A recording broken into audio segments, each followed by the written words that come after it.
एक दीडच्या सुमारास पोस्ट सगळे सगळे फोटो वेगळी पण होती पोस्ट होते सगळे आनंदी होते फोटो वगैरे काढण्यास मदत होतो त्याच्यावर थोडा वेळ वगैरे दाखवत पाणी पिण्यासाठी थोडा खाण्यासाठी थोडं स्टॉल वगैरे गेलो तर तिकडे चालू झालं आहे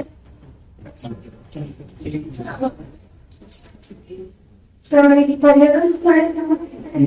गेम्स वगैरे असते म्हणून लक्ष नाही दिलं पण नंतर अचानक पर्यटन सुविधा सगळं सगळं पहिला होतं एकदम गोंधळ उडाला सगळेच भागात होतो त्यामुळे झुकूनच पर्यटन सगळेच खाली झुकले पण नंतर मग त्या पण तरी काही कोणी रिप्लाय दिला नाही त्याला की कोणी वेगळे झाले कोणी वाटत पण तरी आमच्याकडे एक जण होते ते म्हणजे का असं करताय म्हणजे आम्ही काय केलंय म्हणून जर असं बोलायचं ते आम्ही डिस्कस तुम्ही काही गोळ्या आम्ही काही नाही करत आम्ही बसतो नाही परत त्यांनी विचारलं की कोण त्यांनी शूट केलं आमच्यासमोर आमच्या तिन्ही फॅमिली त्यांनी शूट केलं आमच्या घरात ते कॉन्ट्रिब्युशन्स होते असं बरेच काहीच करू शकतो त्याच्यानंतर आणि नंतर ती लोक प्रयत्न केला पण काहीच तुम्ही तुमचं एक वाजवून त्याच दरम्यान ती कुटुंबाशी बोलत होते आपण बोलत होते की आप लोगों ने यहाँ पे आकाश जाके ऐसा करून की त्यांचं फायदे चालू पर्यटक फिरायला येतात त्यांनी काय केलं समज करतो त्यामुळे एका ऍक्शन घेऊन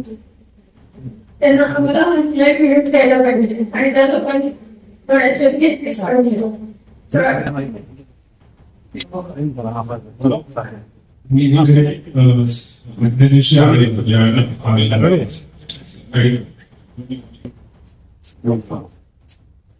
तर जे काय हल्ल्याचं झालं ते मला सांगितलं होतं तर आम्ही इकडून ज्या वेळेला गोळ्याला माझा हा माझ्या वडिलांच्या नोकरीच्या होता तर एक म्हणजे माझं हाताला काहीतरी जाणवलं मला की काहीतरी टीचर कळतं तर मला असं वाटतं की माझ्या हातावरती गोळी होते आणि नंतर मी जेव्हा डोकं बघितलं तर मी माझ्या बाबांचं डोकं बघितलं तर ते पूर्ण रक्ताच्या याच्यात मागले होते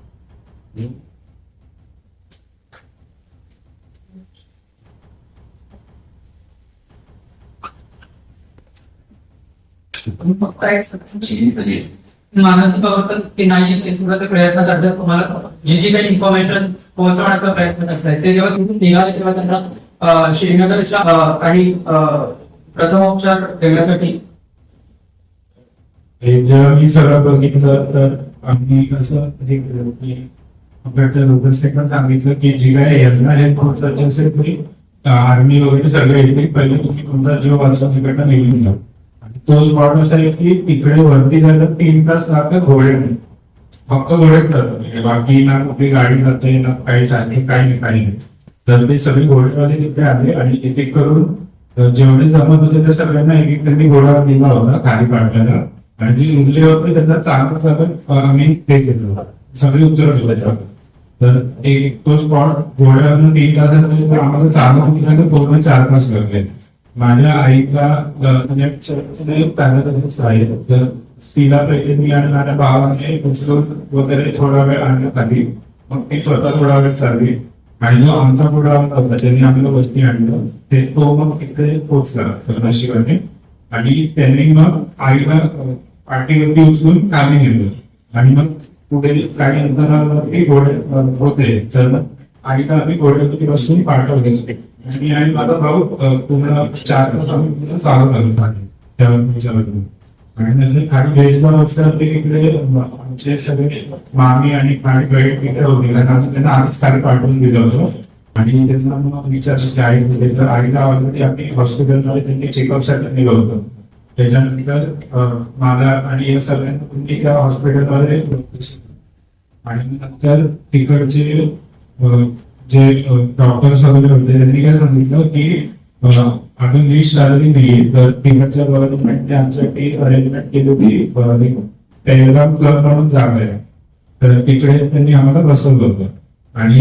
हे सगळं झालं तारीख झाली 2:30 वाजता आम्ही खाली पोहोचलो 6च्या सुमारास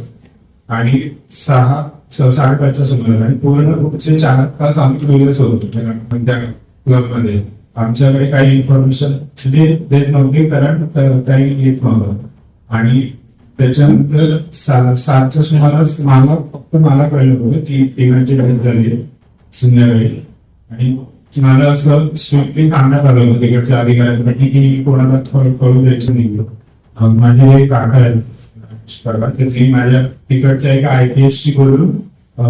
त्या IPSनी त्यांच्या मित्राच्या घरी आमची गायची सोय केली होती पूर्ण रात्री तर त्या जीवी नाव आहे त्यांचं त्या जीवी सरांनी पूर्ण रात्रभर त्यांनी आम्हाला तिथे राहून दिलं त्याच्यानंतर रात्री 1च्या सुमारास त्याची सर माझ्या हातावर ते झालं त्याच्यासाठी मला GMC हॉस्पिटलमध्ये घेऊन गेले ट्रीटमेंट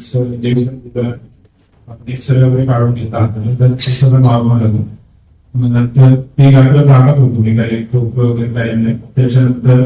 सकाळी 7च्या सुमारास मला कळवण्यात आलं होतं की बॉडी आयडेंटिफाय करायची तुम्हाला तर मी 7 वाजता सकाळी निघालो बॉडी आयडेंटिफाय बाकी हे सगळे त्याच्या घरात होते आणि जसं आयडेंटिफाय केलं बॉडी आणि मी परत आलो तेव्हा मी सगळ्यांना सांगितलं जसं असं झालं आहे तर त्याच्यानंतर आम्ही तिकडनं हॉस्पिटल मध्ये गेलो PCR मध्ये तर तिकडे आम्ही पोलीस मध्ये बघतो तर तिकडे आम्ही 4 म्हणून चीफ अमित शहा वगैरे आणि आपले गव्हर्नर महाराष्ट्राचे ते सगळे तिकडे आले होतो त्यांनी तिकडे काही लोकांची बोलणी केली त्याच्यातनं आम्हाला असं कळलं की 4 वर्षाच्या मुलाला पण लागले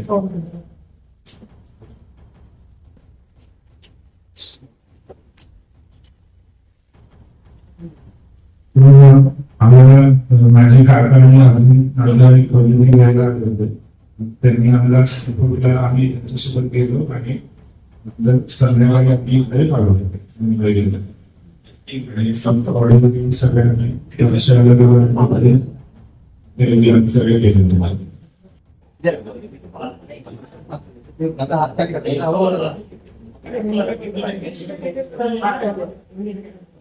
हम लोग वहाँ पे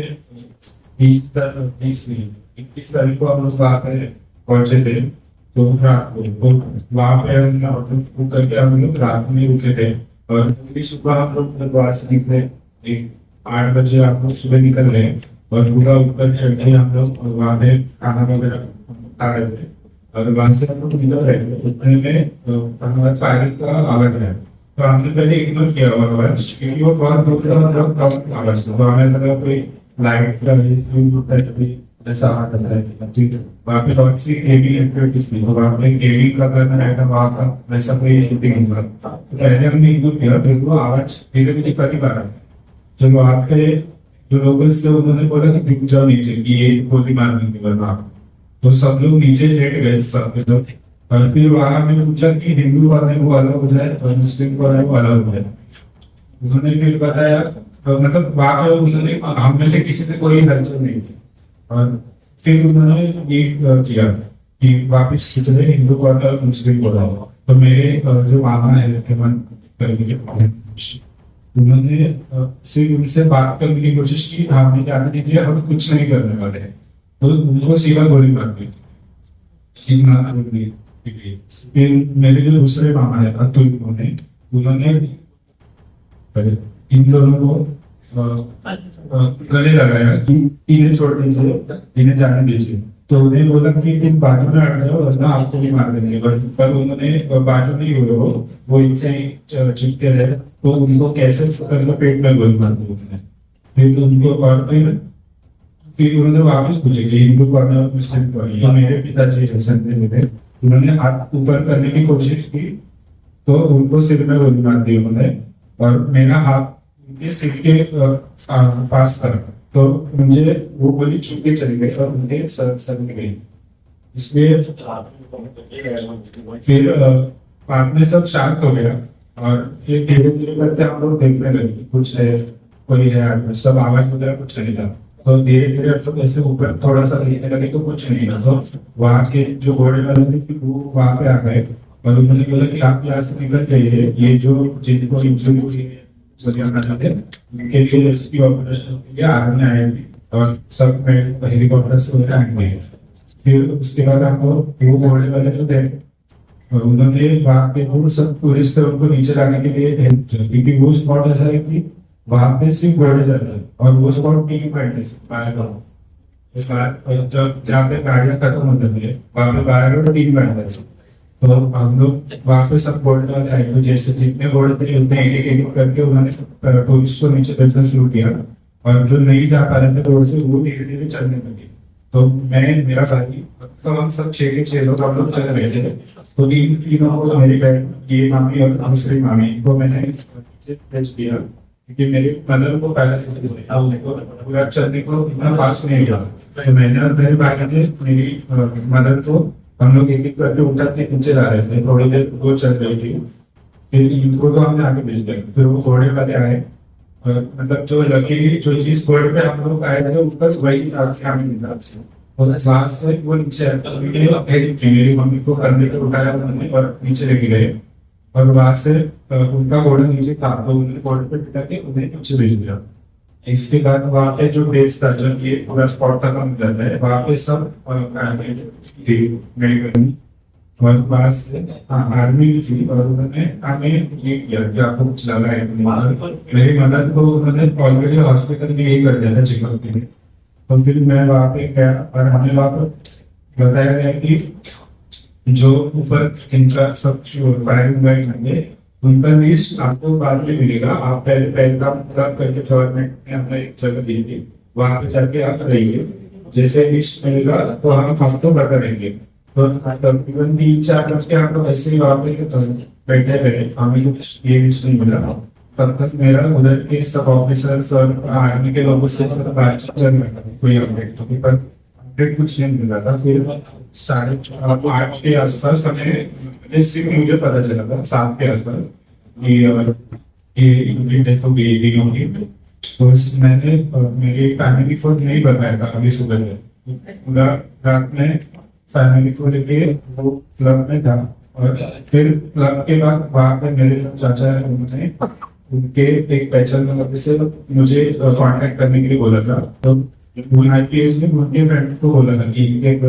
है तो आप पूरी रात वहाँ पे रुक सकते हैं। तो मैं मेरी फैमिली को लेके हमने जो ट्रैवल्स बुक किए थे उनके और उनकी भाई की गाड़ी आई थी, तो उन्होंने हमें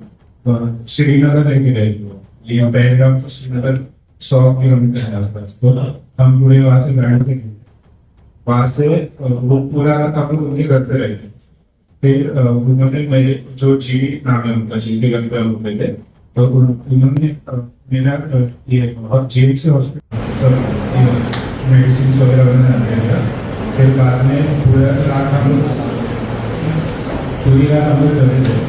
और सुबह मुझे बुलाया गया कि आप बॉडी आइडेंटिफाई कीजिए ताकि हम एयरपोर्ट भेज सके मुंबई के लिए। तो मैं गया और फिर जब बॉडी आइडेंटिफाई कर दी तभी मैंने मेरे घर वालों को बताया कि ऐसा हुआ है तो आप आ जाइए। फिर उसके बाद हम लोग गए,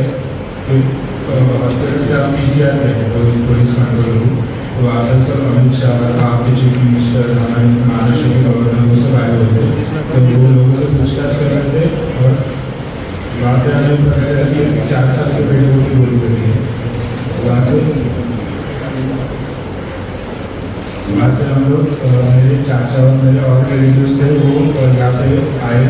श्रीनगर PCR में, हमको उन्होंने हम एयरपोर्ट पे गए थे सर और फिर हम शाम को मुंबई आ गए दूर में। पर मैं हम लोग सोए थे ना तो आके मतलब कॉर्नर से कितना निकल रहा था हमें, तो 2 लोग को मैंने बोल दी थी।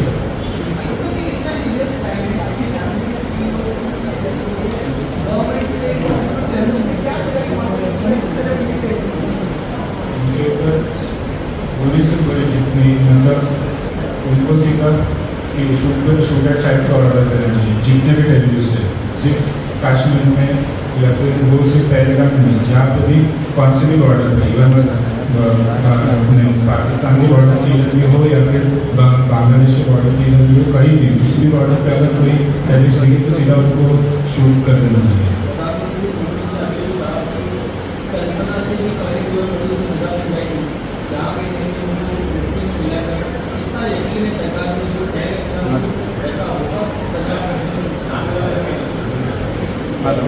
तुम्हाला तिथे काय मदत झाली का त्यांची?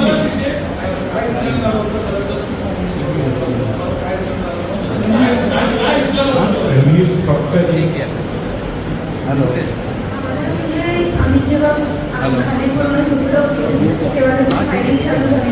हिंदू कोण आहे, मुस्लिम कोण आहे असं बोलत होते. कोणत्याही पर्यटकांनी त्याला रिप्लाय दिला नाही किंवा कोणी काहीच नाही केलं.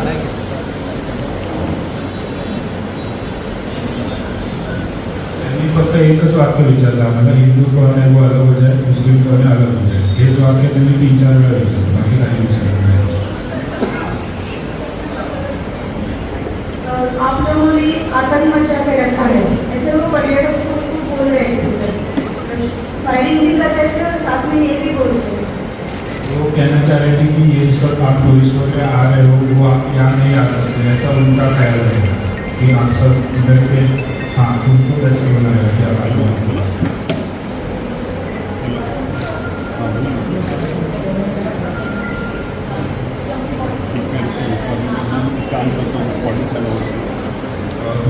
जो टेररिस्ट मैंने देखा उनके सर पे गोप्रो कैमरा लगा था, वो मैंने देखा, बाकी मैंने कुछ नहीं देखा।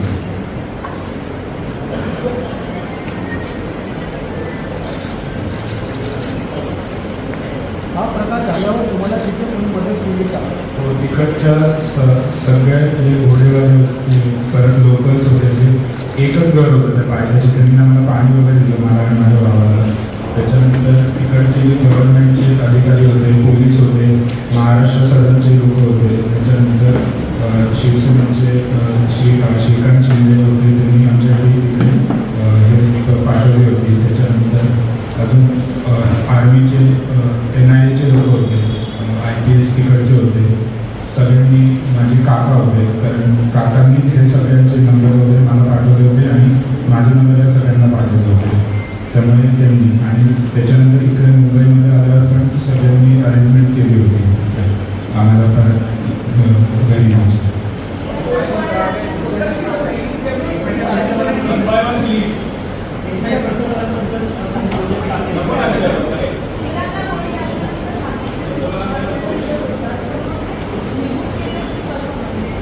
त्यांनी आम्हाला म्हणजे फिरांना गोळ्या मारल्या, त्याच्यानंतर सगळं शांतता होती. तर पहिला मी बघितलं त्या आजूबाजूला कोण नाही आणि तेव्हा नव्हतं पडतो म्हणजे पळून गेलं, कारण तो जो एरिया होता इथे ग्राउंड होतं, ओपन ग्राउंड होतं आणि डोंगराळ एरिया होता. ते डोंगराळ जंगल पळून गेले.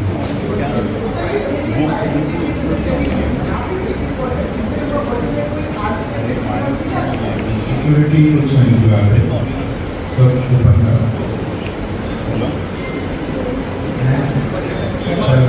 जो टूरिस्ट है वो 100 की तकरीबन होने वाले थे, ज़्यादा भी हो सकते हैं. तो मैंने जितने देखे क्योंकि वो बहुत बड़ा ग्राउंड है, तो मेरी नज़र ज़्यादा जाएगी तो 100 लोग तो डेफिनेटली होंगे और ज़्यादा भी हो सकते हैं. फायरिंग तो बहुत कम टाइम की उन्होंने, हार्डली 5 मिनट से ज़्यादा भी नहीं होगा वो फायरिंग. हाँ 5-10 मिनट तक रहेगा वो ज़्यादा. मतलब सिर्फ उन्होंने ये क्वेश्चन पूछा हिंदू वगैरह मुस्लिम हो जाए, फायर भी और भी चल रहा है, बाकी कुछ नहीं किया. नहीं कुछ नहीं. एक है वो सामने से है और हम लोग सब लेट गए क्योंकि सब वो एक्चुअली हम होटल में थे, तो होटल में जितने भी लोग थे उनको एक जगह पे ये किया गया,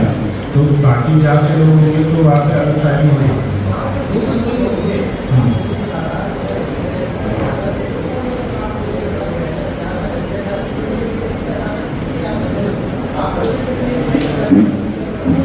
लोकल लोगों ने हेल्प की हमें.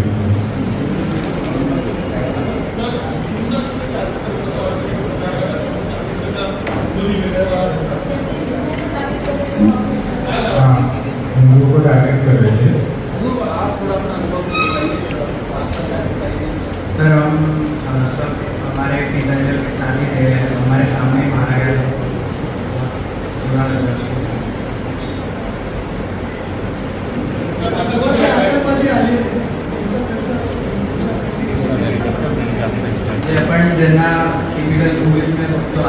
सेम टू सेम तशी बघितली एकदम मास्क घातलेला एकदम साडी वगैरे वगैरे बाकी नाही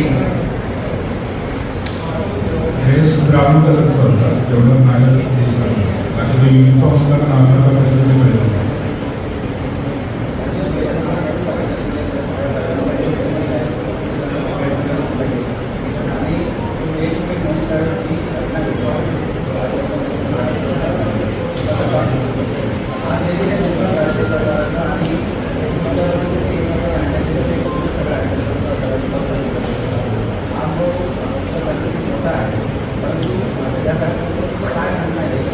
देशाला एवढं चांगलं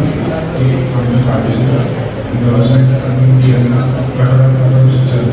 सगळे आनंद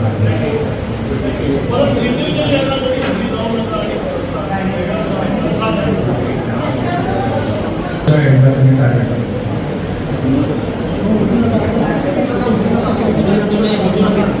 हे थांबा जरा.